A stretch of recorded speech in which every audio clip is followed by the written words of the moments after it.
కొండవరిలో చంద్రబాబు నివాసం నుంచి మరిన్ని వివరాలు అందించడానికి మా చీఫ్ రిపోర్టర్ ఎంపీ రావు సిద్ధంగా ఉన్నారు. MP Rao, over to you.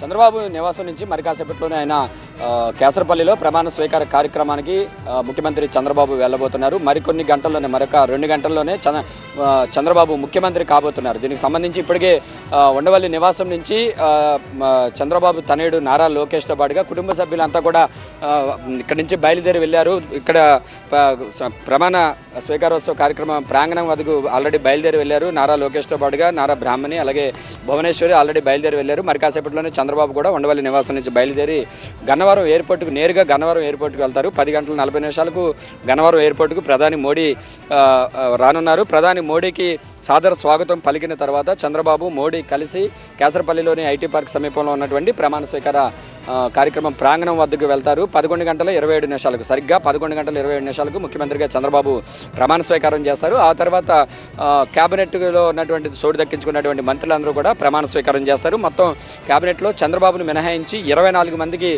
ప్రాతినిధ్యం కల్పించారు. మొత్తం 25 మందికి అవకాశం ఉన్నప్పటికీ కూడా ఒక స్థానాన్ని పెండింగ్లో పెట్టారు. మరొక 24 మందికి బెర్తలు కన్ఫర్మ్ చేశారు. వీటిలో జనసేనకు సంబంధించి పవన్ కళ్యాణ్, నాదెండ్ల మనోహర్, కందుల దుర్గేష్ ముగ్గురికి అవకాశం కల్పించారు. బీజేపీ నుంచి ఒక్కరికి అవకాశం ఇచ్చారు. సత్యకుమార్ ధర్మవరం ఎమ్మెల్యేగా గెలిచినటువంటి సత్యకుమార్కు అవకాశం కల్పించారు. ఈ నలుగురు పోను మరొక 20 మందికి తెలుగుదేశం పార్టీ నుంచి సామాజిక వర్గాల ప్రాతిపదికన తీసుకుని తెలుగుదేశం పార్టీ నుంచి 20 మందికి మంత్రులుగా అవకాశం కల్పించారు. మొత్తం ఈ 24 మంది మంత్రులు కూడా సీఎంతో పాటుగా సీఎం చంద్రబాబు అలాగే 24 మంది మంత్రులు కూడా అదే వేదికపై నుంచి కేసరపల్లిలో ఉన్నటువంటి ప్రమాణ స్వీకార ప్రాంగణం వద్ద ఏర్పాటు చేసినటువంటి వేదిక మీద నుంచి కూడా ఈ మంత్రులు కూడా ప్రమాణ స్వీకారం చేయనున్నారు. అయితే మంత్రుల ఎంపికకు సంబంధించి, మంత్రుల కూర్పుకు సంబంధించి చంద్రబాబు గతానికంటే భిన్నంగా ముందుగా వెళ్ళారని కూడా అనుకోవచ్చు. ఎంతోమంది తమకు మంత్రి పదవి వస్తుందని చెప్పేసి ఆశించినటువంటి సీనియర్లు ఉన్నారు. అలాగే పార్టీ కోసం అంటే గతంలో పనిచేసి ఈ మధ్య 4-5 ఏళ్ళుగా కనబడకుండా చివరిలో వచ్చి ఎమ్మెల్యే టికెట్ పొందినటువంటి వారు ఉన్నారు. అటువంటి వారికి అవకాశం ఇవ్వకుండా గత 5 ఏళ్లలో పార్టీని అంటిపెట్టుకుని పార్టీ కష్టకాలంలో ఉన్నటువంటి సమయంలో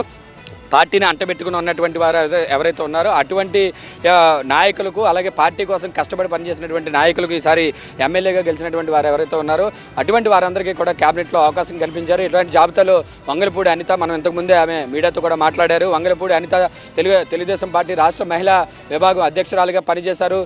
మహిళా విభాగం తరఫున ఎన్నో కీలకమైనటువంటి కార్యక్రమాల్లో పాల్గొన్నారు. ప్రతిపక్షంలో ఉన్నప్పటికీ కూడా ప్రభుత్వం తీసుకునేటటువంటి నిర్ణయాల పట్ల ఎదుర్కొనే విధంగా కూడా ఎన్నో కార్యక్రమాలు కూడా చేపట్టారు. వంగలపూడి అనిత గత 5 ఏళ్ళుగా చేసినటువంటి సర్వీస్ని దృష్టిలో పెట్టుకుని ఆమెకు అవకాశం ఇచ్చినట్లుగా తెలుస్తుంది. అలాగే గత 5 ఏళ్లలో ప్రతిపక్షంలో ఉన్నప్పుడు కూడా అసెంబ్లీలో అధికార పార్టీని ఎదుర్కోవడంలో చాలా దూకుడుగా ముందుకు వెళ్ళి 23 మంది ఎమ్మెల్యేలు ఉన్నప్పటికీ కూడా తెలుగుదేశం పార్టీ ఏమాత్రం వెనుకంజ వేయకుండా కూడా అసెంబ్లీలో ముందుకు నడిపించినటువంటి కీలకమైనటువంటి నేతలు నిమ్మల రామానాయుడు, అలాగే గొట్టిపాటి రవికుమారు, నిమ్మల రామానాయుడు, అనగాని సత్యప్రసాద్, ఇటువంటి ఎమ్మెల్యేలందరికీ కూడా మరోసారి మంత్రి పదవి అవకాశం ఇచ్చారు. అయితే గతంలో మంత్రులుగా పనిచేయనటువంటి వారు కొల్లి రవీంద్ర చూస్తే గతంలో 2014-19 కాలంలో మంత్రిగా పనిచేశారు. ఆయనకు మరోసారి అవకాశం ఇచ్చారు. అద్దంకి ఎమ్మెల్యేగా గెలిచినటువంటి గొట్టిపాటి రవికుమారు గత వైఎస్ఆర్సీపీ ప్రభుత్వంలో గొట్టిపాటి రవికుమార్ అనేక ఇబ్బందులు పడ్డారు. అటు అసెంబ్లీలో ఒక పక్క ప్రభుత్వాన్ని ప్రశ్నిస్తూ ఉంటే ఆయనకు క్షేత్రస్థాయిలో కూడా అధికార పార్టీ నుంచి అనేక ఇబ్బందులు ఎదురైనటువంటి పరిస్థితి.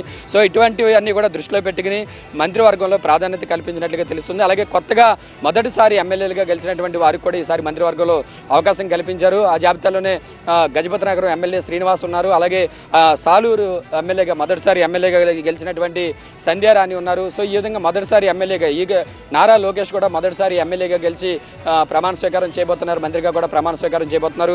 సో అటు సీనియర్లకు మంత్రిగా మొదటిసారి ఎమ్మెల్యేలుగా గెలిచినటువంటి వారికి, ముగ్గురు మహిళలకు కూడా ప్రాధాన్యత ఇవ్వడంతో పాటుగా సామాజిక వర్గాల వారీగా అన్ని సామాజిక వర్గాలకు ప్రాధాన్యతనిస్తూ కూడా ఉమ్మడి జిల్లాల వారీగా కూడా ఈ మంత్రివర్గ కూర్పు చేసినట్లుగా కూడా తెలుస్తుంది. అందుకే కొంతమంది సీనియర్లు అయ్యన పాత్రుడు కానీ, గంటా శ్రీనివాసరావు కానీ, ఇటువంటి వారు సీనియర్లు బుచ్చయ్య చౌదరి లాంటి సీనియర్లు తమకు మంత్రి పదవి వస్తుందని ఆశించారు. సోమిరెడ్డి అయితే గతంలో ఎమ్మెల్సీగా అడుగుపెట్టి ఆయన మంత్రి పదవులు కూడా తీసుకున్నారు. కానీ ఈసారి నేరుగా ఎమ్మెల్యే అయ్యారు. ఆయన కూడా మంత్రి పదవి ఆశించినప్పటికీ కూడా ఆయనకు అవకాశం దక్కలేదు. బోండా ఉమా కూడా కృష్ణా జిల్లా నుంచి మంత్రి పదవి ఆశించారు. అయితే ఉమ్మడి కృష్ణా జిల్లా నుంచి ఇద్దరికి కూడా బీసీ సామాజిక వర్గానికి చెందినటువంటి పార్థసారథికి, కొల్లి రవీంద్రకి అవకాశం ఇచ్చారు. గుంటూరు జిల్లా నుంచి చూసినట్లయితే ఇద్దరు కమ్మ సామాజిక వర్గం నుంచి నాదెండ్ల మనోహర్ అలాగే నారా లోకేష్ ఉన్నారు. ఒక బీసీ సామాజిక వర్గానికి చెందినటువంటి అనగాని సత్యప్రసాద్ గౌడ్ సామాజిక వర్గం నియోజకవర్గం నుంచి రేపల్లి ఎమ్మెల్యేగా ఉన్నారు.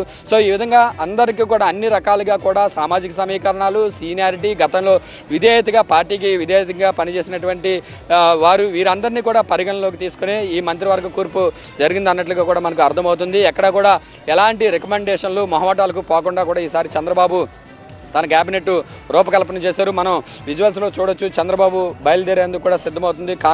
చంద్రబాబు కాన్వాయ్ ఉండవల్లి నివాసం నుంచి ఆల్రెడీ సిద్ధం చేస్తున్నారు. మరి కాసేపట్లోనే చంద్రబాబు ఉండవల్లి నివాసం నుంచి బయలుదేరి గన్నవరం ఎయిర్పోర్ట్కి వెళ్ళి అక్కడి నుంచి ప్రధాని మోడీని తీసుకుని ప్రమాణ స్వీకార ప్రాంతానికి వెళ్తారు. అయితే మధ్యాహ్నం ఈ ప్రమాణ స్వీకారం కార్యక్రమం పూర్తయిన తర్వాత చంద్రబాబు తిరిగి ఉండవల్లి నివాసానికి వచ్చిన తర్వాత ఈ మంత్రులు ఎవరెవరికి ఏ శాఖలు కేటాయించాలనే దాని మీద ఒక నిర్ణయం తీసుకుని శాఖల కేటాయింపు కూడా మధ్యాహ్నం చేయనున్నారు. అయితే జనసేనకు ఏ శాఖలు ఇస్తారు, పవన్ కళ్యాణ్కి ఏ శాఖ కేటాయిస్తారనేది కూడా ఇప్పుడు చర్చగా మారినటువంటి పరిస్థితి. ఎందుకంటే గతంలో పవన్ కళ్యాణ్ శాంతి భద్రతలకు సంబంధించి రాష్ట్రంలో జరుగుతున్నటువంటి అక్రమాలు, అన్యాయాలకు సంబంధించి అనేక మార్లు పవన్ కళ్యాణ్ లేవనెత్తినటువంటి పరిస్థితి. సో పవన్ కళ్యాణ్కి మరి హోంశాఖ ఇస్తారని ప్రచారం జరుగుతున్నప్పటికీ కూడా అది మరి ఇస్తారా లేదంటే వేరే శాఖలు ఏవైనా అప్పగిస్తారా అనేది కూడా చూడాలి. సో పవన్ కళ్యాణ్కి డిప్యూటీ సీఎంతో పాటుగా ఒక కీలకమైనటువంటి శాఖ బాధ్యతలు అప్పగిస్తారని కూడా తెలుస్తుంది. అలాగే మరొక ఇద్దరు మంత్రులు కూడా నాదెండ్ల మనోహర్ గతంలో ఆయన స్పీకర్గా కూడా చేసినటువంటి ఉమ్మడి రాష్ట్రంలో స్పీకర్గా కూడా పనిచేశారు. మూడోసారి ఎమ్మెల్యేగా తెనాలి నుంచి గెలుపొందారు. సో మరి ఆయనకు కూడా మంచి శాఖ ఇచ్చేటటువంటి అవకాశం ఉంది. మరొక ఎమ్మెల్యే కందులు దుర్గేష్, ఆయనకు కూడా మంత్రి పదవి దక్కింది.